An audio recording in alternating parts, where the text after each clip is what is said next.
ఏంది ఇంకా ఆయన భాగవతం ఏంది? ఇక భాగవతం అయినదా ఇక ఆయన ఇప్పుడు గెలిస్తే నేను మళ్ళా మాగెళ్తాము అనేది ఒక రావాలని వచ్చిండు అన్నట్టు. ఇప్పుడే ఓడగొడితే పీడబోతుంది కదా.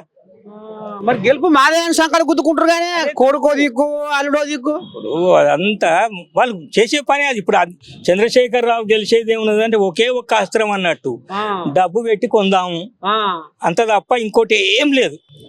పసికాడు ఉందా కథ? పైసలు కోట్లు 5 పైసలు ఎన్నాడు మేము ఉన్నాము, ఇప్పుడు లక్షల కోట్లు ఉన్నాడు మంది ఉన్నారు. ఇది బాగా సంపాదించినాడు. లెక్కలేదు ఇప్పుడు.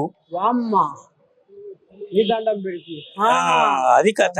కొడుకు బిడ్డ అల్లుడు అంతే. మరి ఎట్లా మరి రేపు ఈడ మరి ఉండి మరి ప్రచారం చేసి నీ పగ తీర్చుకుంటావా ఎట్లా? అందుకే వచ్చినా కదా.